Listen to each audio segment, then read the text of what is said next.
Man, gather round. OG Savage Prison Tales here. Welcome back to the channel, guys. But you guys know over here, I'm going to give it to you real and raw and tough as steel so you, my friends, know the deal. You can go anywhere else on YouTube for the lies, but over here, Uncle OG is going to give you the whole truth and nothing but the truth because the truth shall set you free and make sure that your butt cheeks remain a virgin for the rest of your life. So, guys, before I get into the topic of today's video, man, I want to share with you guys, man. I appreciate my valued subscribers that have been following my journey, dealing with the prostate cancer. I'm headed to the VA this morning to talk to my new oncologist, which is basically a doctor who specializes in treating cancer. So I fired my last doctor because she wasn't trying to, work with me, man, what I'm trying to do, man, because I've been reading a lot of different books on how to fight cancer with natural remedies, dude, and with like Chinese medicine, dude, and African medicine, dude, and just holistic, holistic, you know, treatments, man. Because basically, dude, what happens is, just so you guys know, man, chemotherapy actually came from the Nazis, man. It was like from mustard gas, and they used it to kill the Jews, man. So then they was like, "Hey, man, we want to experiment on prisoners to see what it does." And so what it does is it kills cancer cells, but it also kills your natural your healthy cells. And just so you guys know, a lot more people die from doing chemo than they do from the actual cancer.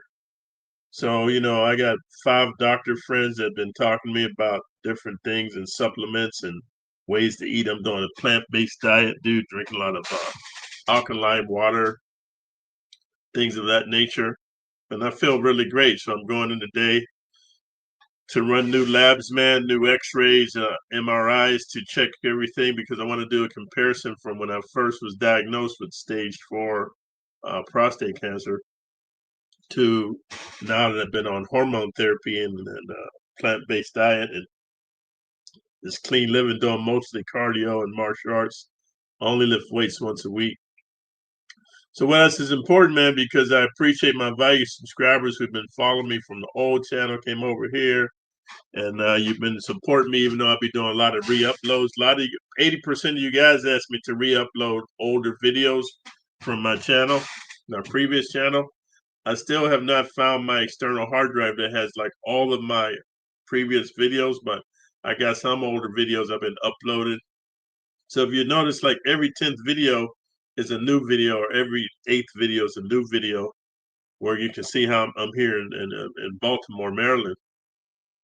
So I appreciate you guys, man, with the support, the 80%. But then there's 20% of you guys, man, that come on here and you're new to the channel, and so you don't really know the history of the channel, my history, my sentencing. And then there's 1% that always got some silly stuff to say, like, "Hey, man, you always talking about busting cheeks, and oh, we know the end result. You go to max security prison, you're gonna get your cheek busted. Hey, man, why don't you talk about something else?" Well, here's what I want to tell you guys, man. If you watch the ESPN Sports Channel, let's say you're a fan of basketball. Hey, man, if you're watching basketball games, it's pretty much the same. They get the ball, they dribbling down court, they passing it, man. They doing layups and they doing dunks and everything like that, and they're scoring. If you're a fan of American football, they throwing the football or the pigskin, they running, they tackling each other. If you're a fan of soccer, they're kicking the ball, running. If you're a fan of gymnastics, you got young girls flipping their bodies around. If you're a fan of rap music, you're talking about the same old shiza. If you're a fan of country music, it's the same old, oh, somebody killed my dog and my wife left me and everything like this, man. And if you're in the house music, it's basically the same beat. So what I'm trying to explain to you guys, when you come over to this channel, I'm doing what's called a broken record. I want the youngsters to understand. When I say youngsters, I'm talking about guys in their teenage years. I want the young men to understand, the guys in their 20s. I want guys in the prime of their life, the guys in their 30s to understand. I want guys, man, in their midlife, they're the guys in their 40s to understand. And then I want the OGs, the guys in their 50s to understand. And then I want the silver sneakers 60 and above to understand.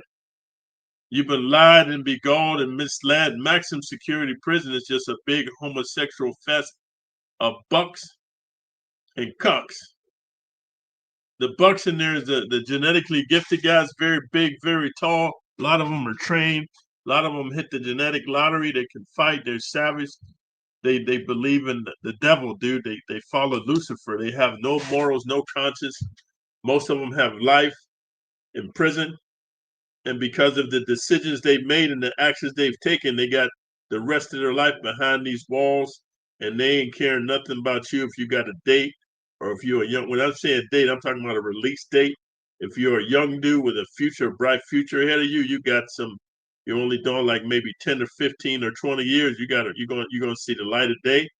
They ain't caring about none of that. They ain't got no morals and scruples.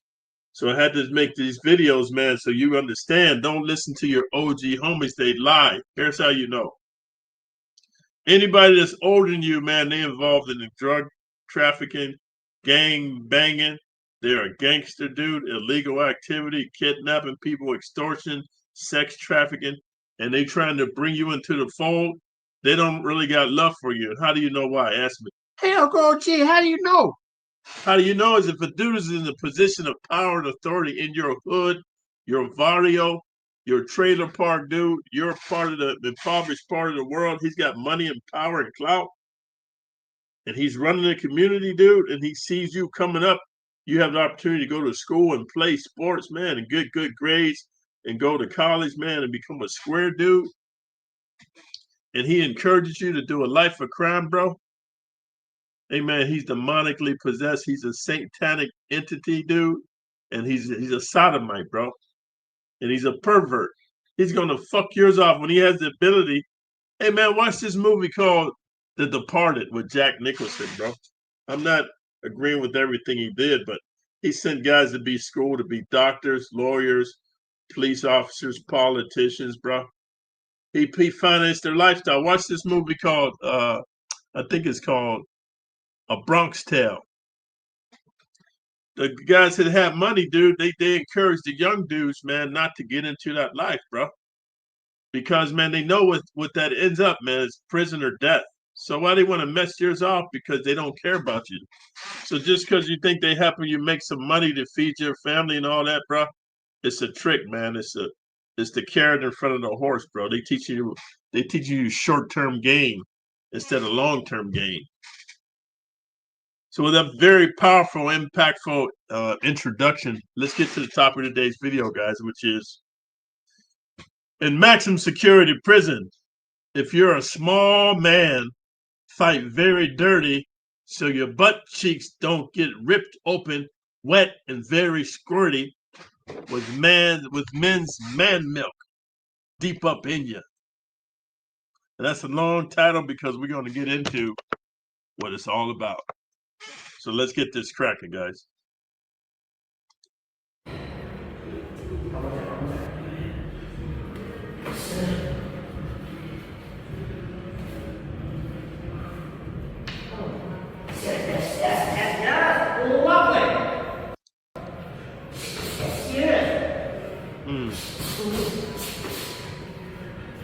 Why is this lagging like that?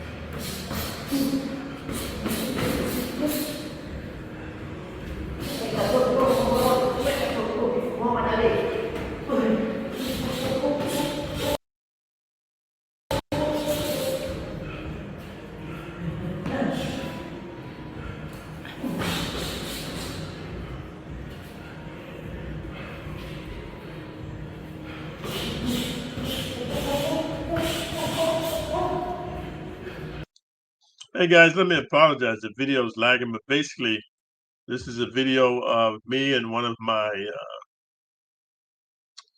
Muay Thai instructors when I was living in Southeast Asia. My girlfriend and I think we had three Muay Thai instructors, man. And so what I like about living in Asia and also in Vegas, man, and even in Cali, a lot of Muay Thai instructors or martial arts instructors, they know other forms of fighting. they know boxing and they know kickboxing, of course, and then they know Brazilian jiu-jitsu. A lot of them do cage fighting. And so I'm sharing this with you because this is one of my instructors. His name is Master Art. He's a very cool dude. And even though he's a Muay Thai champion, dude, he's a champion. I think he fought in the 1A fighting championships. You can Google it. It's the equivalent of the UFC in Asia.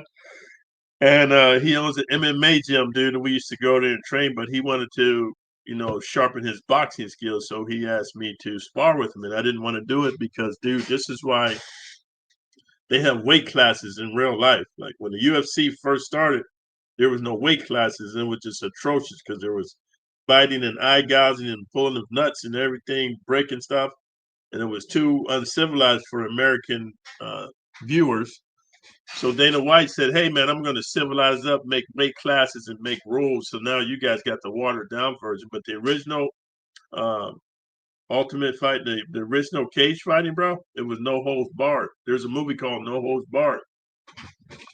So anyway, I'm bringing this up, man, because man, in maximum security prison, if you're a small man, fight very dirty so your butt cheeks don't get ripped open, wet and squirty with grown man milk jism deep up in you, man. Here's what you gotta understand, guys. I want to share this with you. Nobody's telling you the truth about fighting and martial arts, dude, and the art of combat.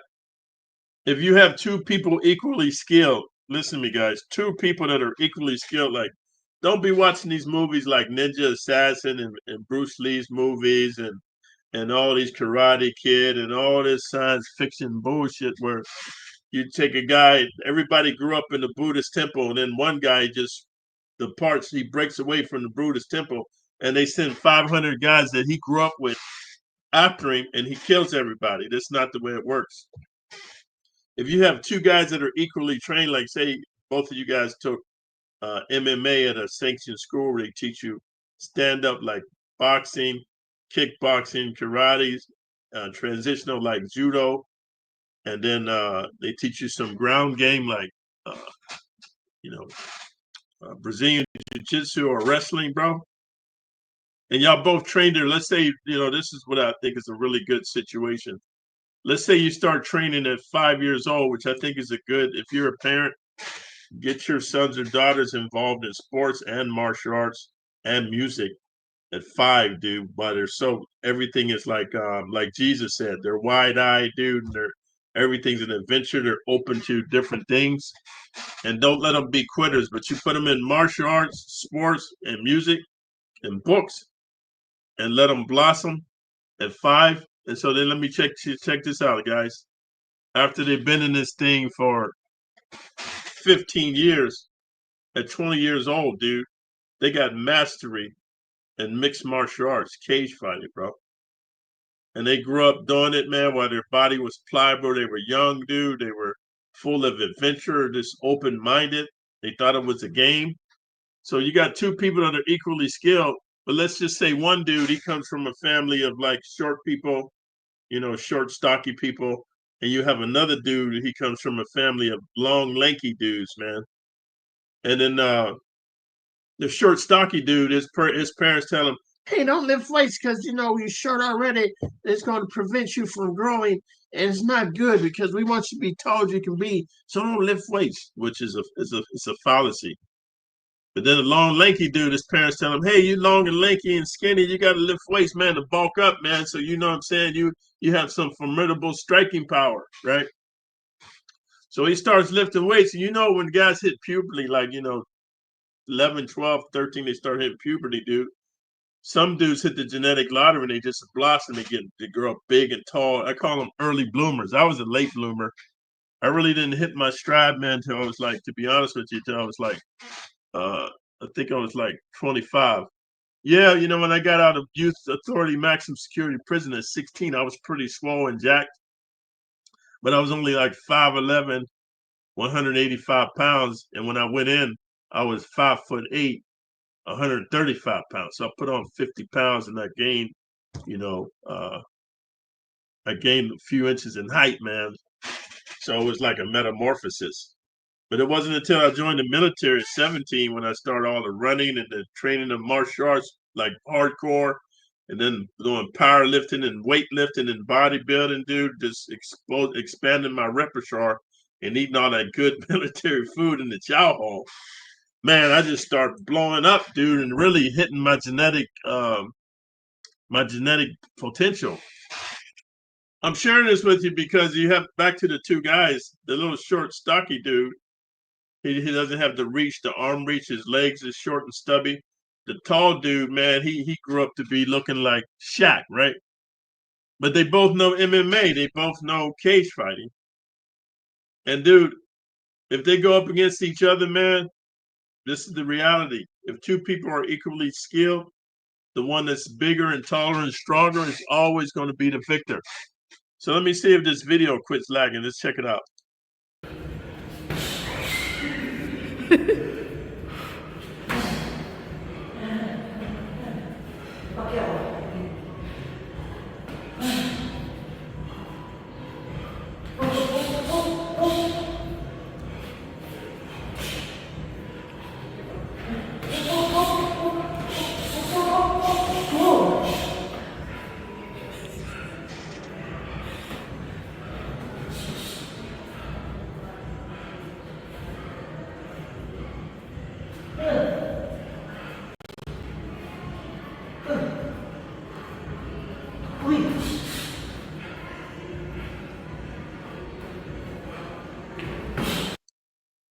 So guys, even though the video is lagging, hopefully you can see in this, this is called a still frame.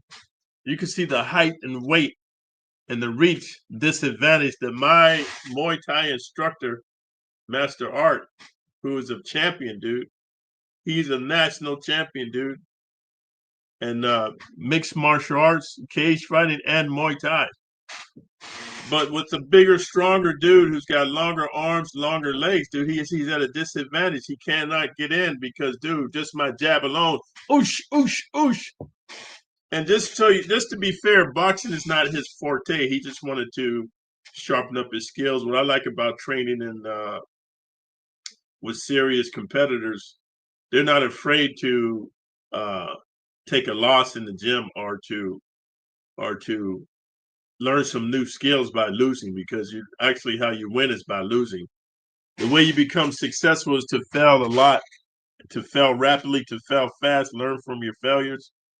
And so what I like about Master Coach Art, man, is boxing's not his forte. When you do MMA, yeah, there's a boxing component, but basically what you're basically doing is you're throwing the jabs, man, so you can get in close, so you can you can go ahead, man, and do a takedown on a dude, man, or you throwing the jab to set him up for a leg kick, right? He chose to he wanted to do, we done some light sparring. He wanted to do some light sparring with just boxing only. He didn't want to include the kickboxing or Muay Thai. You know what I'm saying? And I'm not going to have an ego to say that I still feel like I would have been a victor, but I'm just making this video to let you know, dude, if you're a small man in maximum security prison, you have to fight very, very dirty, dude. There's no other way around it. And here's why, guys. I know I've been watching on YouTube, a lot of these MMA, UFC guys end up going to prison. And most of them is like, in the lightweights or the welterweights or the bantamweights. They small dudes like Mighty Mouse. And nothing against Mighty Mouse. He's a world champion, blah, blah, blah, this, that, and the other thing, man.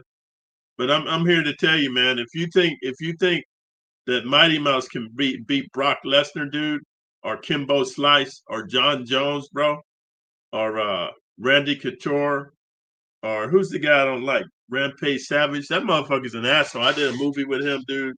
Asked him for an autograph. He told me to get the fuck out of his face, man. So I was with my homeboy. We did Japanese jiu-jitsu together for the last 20 years, dude. We did Commando Krav Maga, and he used to go to my cage fighting events. I never turned pro because it wasn't in the cards for me. But he's like, man, you should whoop dude's bitch ass. Fuck him. Because let me tell you something, guys, and I know I'm gonna get a lot of hate in the comments, but I want to share something with you, man. John Jones is a very respectable UFC heavyweight champion, dude. Uh, Mike Tyson was a very respectable heavyweight boxer, dude.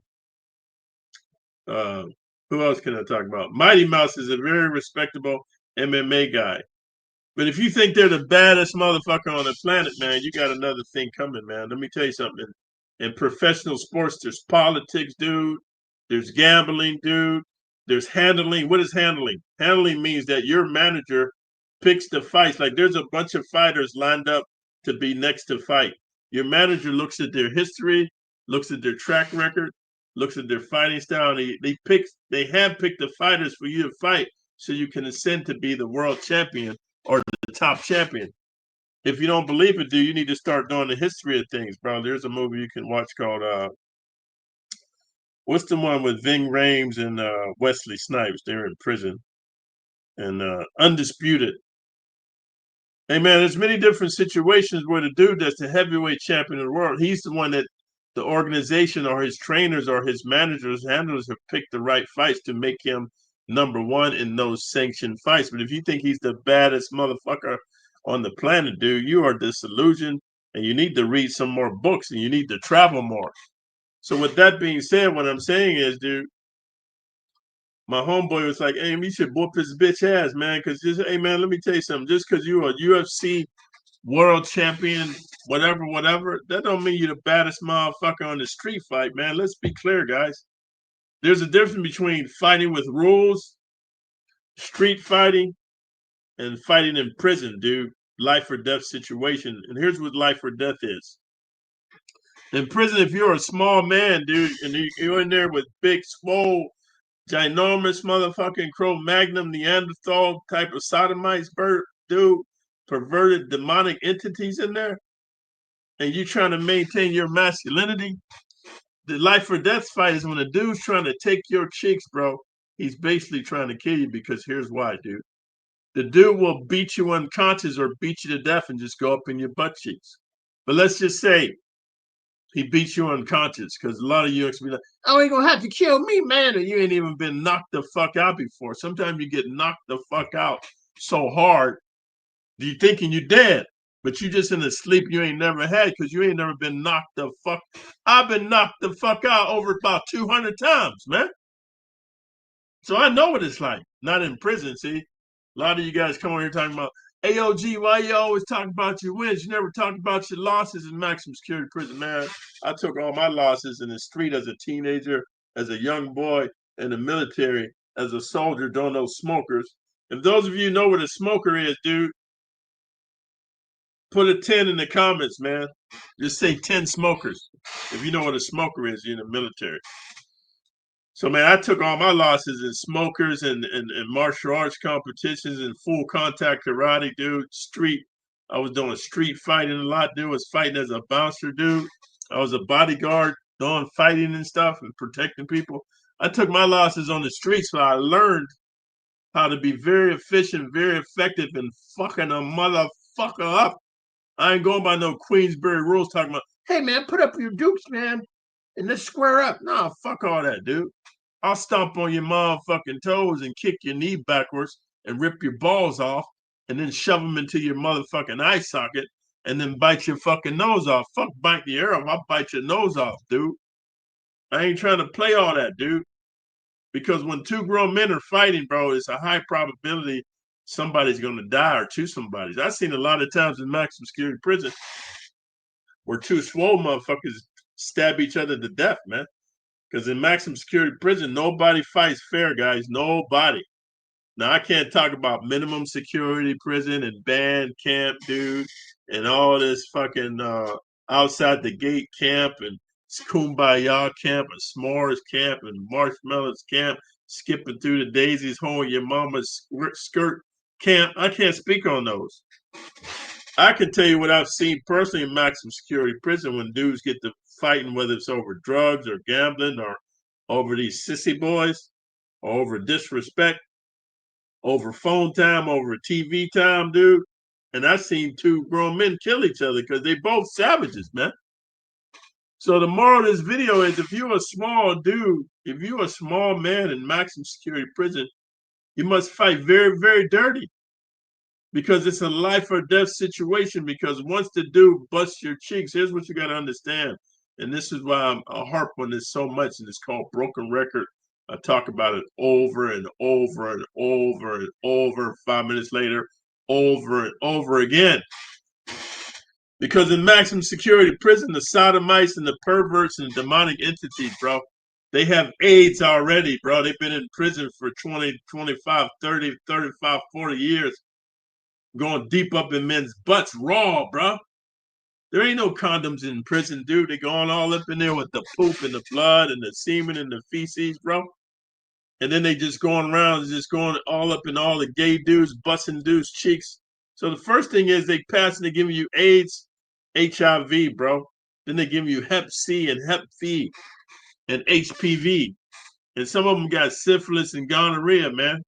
And when you're in maximum security prison, bro, when you go to the medic, they don't give you no motherfucking penicillin for gonorrhea and syphilis and all this chlamydia shit. Get the fuck out of it, bro.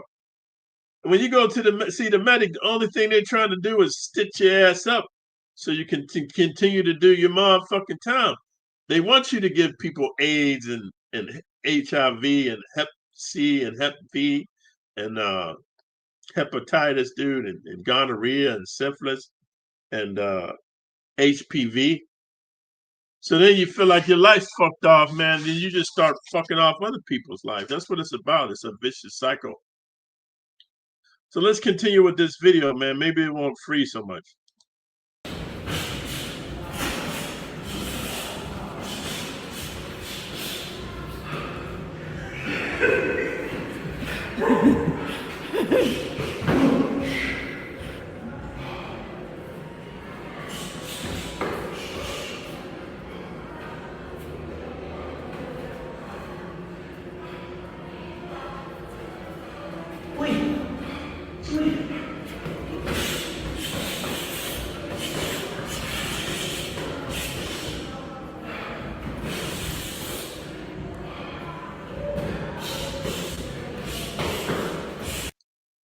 I will say this, dude. I will give him some pointers. I want to be fair.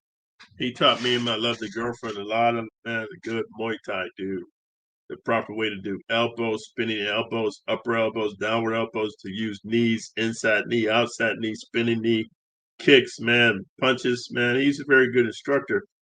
But like I said, he's vertically challenged. He's a lightweight dude. I think he weighed like 145 pounds, man. When I was in Southeast Asia, I was like 240 pounds, man. So the problem is, man, he's a good fighter. You can see he's advancing, but the problem is, like I said, his limbs are too short, bro. His legs are too short. So if he's advancing, all I got to do is throw a jab out there, bang, bang, bang, and I'm just tagging him. And too bad this video's lagging. You get to see he didn't hit me not once, bro, not once, because he was too busy trying to defend. Because I was just tagging him. We would just light sparring, dude, or I would have knocked his fucking head off. But I love dude, man. He insisted. You know, my lovely girlfriend Yoni was there. He asked me 4 or 5 times, "Hey, let's spar, OG. Let's spar." I was like, "Nah, man, I don't want to spar. You're my instructor. I'm here to learn. I want to learn what you got to teach me. I already know what I know. I've done cage fighting, man. I've done boxing. I've done full contact karate, full contact taekwondo. I've done full contact commando Krav Maga. I've done underground street fighting, dude. I've done street fights. I've done martial arts competitions, judo competitions, jiu-jitsu competitions, dude. I already know what I can do. When I go to another man's school, I want to learn what he can teach me so maybe I can perfect my art, because he who thinks he knows it all knows nothing. You can always learn from anybody, dude, if you're open-minded enough and you're wise enough to see the pearls of wisdom that they're giving you. That's why I'm hoping some of you youngsters wake up. If you're fortunate enough to find my channel, dude, sit down. You're at the feet of the master. Open your eyes and your ears and shut your motherfucking mouth. You just might learn a motherfucking thing or two. So I want to give him props. He kept advancing, advancing, because he is a fighter. And I want to be honest with you, dude. That's what you should do. If you're a small man in maximum security prison, you want to fight dirty. What you want to do is you want to advance like Master Air. No, Master Art. Sorry about that. Master is in Vegas. His name was Art. Master Art. You want to advance, but what you want to do, you want to advance and get in and do a leg kick to the knee so you can break the giant down. Because when you kick the knee out, the giant's coming down like that. And then you want to go ahead, man, and hit him in his throat, man. I'm not talking about this boxing. I'm talking about real life. Hit him in his throat, kick the knee so that the tree's coming down. Hit him in his throat so the tree lifts up for you real good, and then hit him in the sternum, and then rip his nuts off, bro. Rip his nuts off, and then when his head comes down and grab his nuts, like, oh shit! You grab his nuts and you take it with your thumb and you stick his nuts in his eye socket, bro. Way back there, man. Like he got fucking nuts in his eyes, bro. And he's fucked up. And then everybody shall know, hey, wow, don't fuck with little dude, man. He'll rip your nuts off and shove them in your eye. Because here's the problem when you rip a dude's nuts off. I'm not sure if you know what a eunuch is, bro. So a eunuch is a guy who got his nuts chopped off, man. This was back when they had kings and stuff and harems and things like this. So the king would get the big swole motherfucking Cro-Magnon Neanderthal dudes to guard the harem, right? Because the king got like 500 wives and shit. He don't want nobody mess with it. See, most men don't want nobody else tapping the punani of their woman. They don't want nobody going up in your woman's viscous innards because that's verboten. That is forbidden, bro. You don't want nobody else going up in your woman, man. So the king got 500 wives, man, and concubines. He got the big swole eunuchs there. And people used to always go, hey, what stops the eunuchs from going up in the king's wives? Well, first of all, it's not even the fear of beheading because some dudes will face death just to smell some punani, these motherfucking soft ass beta male, motherfucking simp ass cucks. But here's what prevented them: the king would chop their nuts off because once your nuts are chopped off, and if you don't understand this, Google it. If you chop the testicles off of any male animal, dude, he is now neutered. Why? Your testicles produce your testes or your testicles produce testosterone, the hormone that makes you a man, dude.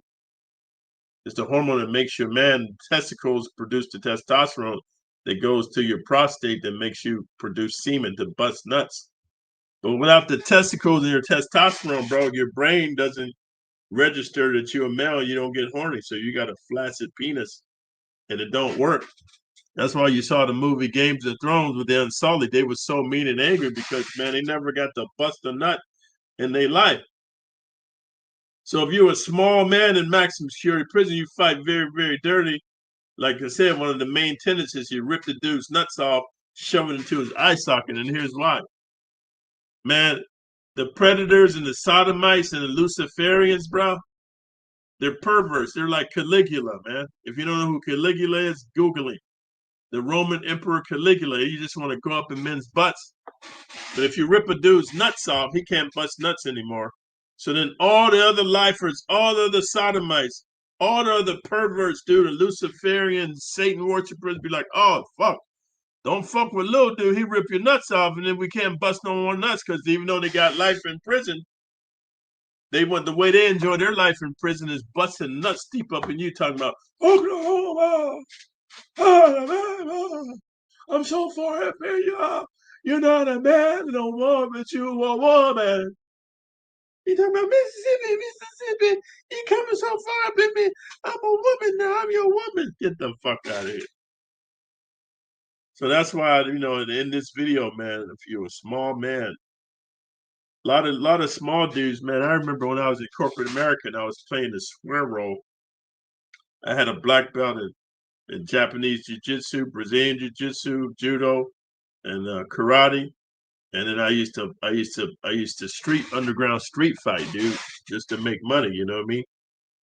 And so I was playing a square role. I'm in the corporate office. So just so you know, when you work in Silicon Valley, like San Jose, San Francisco, the Bay area, and the office is mostly like Asian dudes. They're called HB1 visas, bro, or HB3 visas. It's a work visa.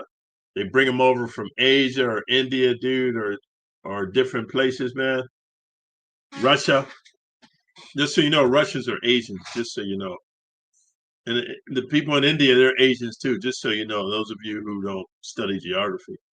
So anyway, when these guys come over, like traditionally, Asian dudes are smaller unless they're mixed or unless they're from specific tribes. I'm talking about a basic Asian dude. They're normally smaller guys, shorter and smaller, but they study martial arts like nobody's business. Like when I was in Asia with my beautiful girlfriend Yoni, we went to different places, and you see, man, like they starting to train very early, like 2 years old, bro. And that's their national thing. Like this, like the Koreans is Taekwondo, and the Japanese, man, is like their judo and jujitsu, Japanese jujitsu, and their version of Ishinru karate, right?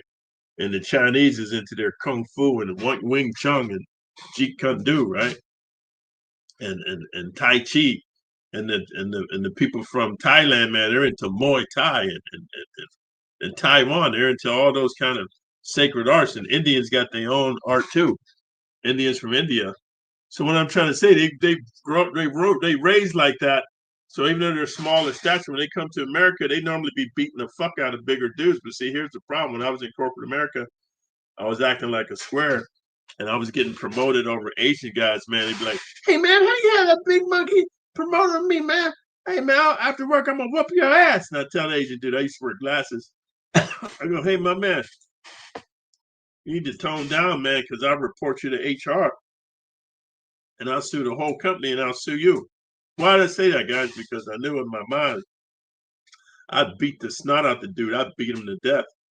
And with my EAD, explosive anger disorder, once I put hands on the motherfucker, I ain't stopping until I done ripped him apart, man. That's why I ask you youngsters to be respectful, man. You know, respect my disability. I got explosive anger disorder, bro. I have agoraphobia, which is a fear of being threatened, dude. And then I have anger management issues, bro.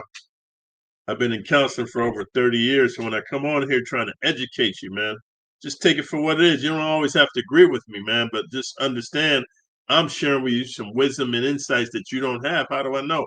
You ain't walked in my path in my shoes. You ain't done underground street fighting. You ain't done cage fighting, dude. You ain't competed in martial arts competitions all over the world, dude. You ain't been in maximum security prison fighting for your life because you're a non-affiliated mixed light-skinned dude, and all the pro-magnum big scary motherfucking blue black purple dudes trying to take your fucking pink butthole. You ain't never experienced that. So sit down, shut your mouth, open your eyes and your ears. You can get some knowledge, man, because I was talking to one of my brothers the other day, and we both agreed some knowledge you don't need to experience, bro. You want to learn from other people's experiences. Like when you're trying to come up, you want to use other people's money.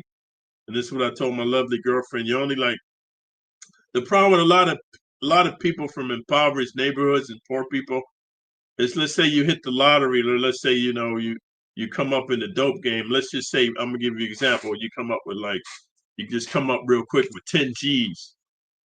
Most people from the hood or poor people or trailer park trash or from the barrio, they get 10 G's, bro. The first thing you want to do is you want to spend it. What you should do is put it in the bank and take a loan out on the 10 G's, and then you buy what you want to do with the loan, pay the loan back. Now you got the item that you purchased, you got your 10 G's in the bank, and now the bank's going to double your credit and give you 20 G's. This is other people's money.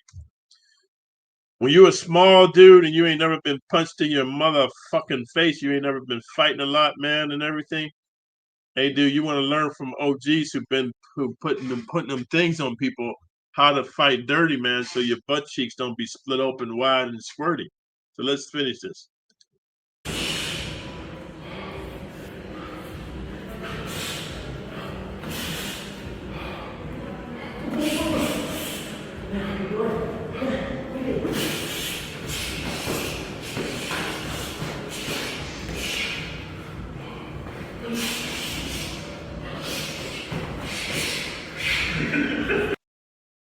Okay, what I'm gonna do, guys, is I'm gonna put the link to the full video, the full sparring video, and the link in my description of this video so you can see it without all the lagging and slow motion and this and that.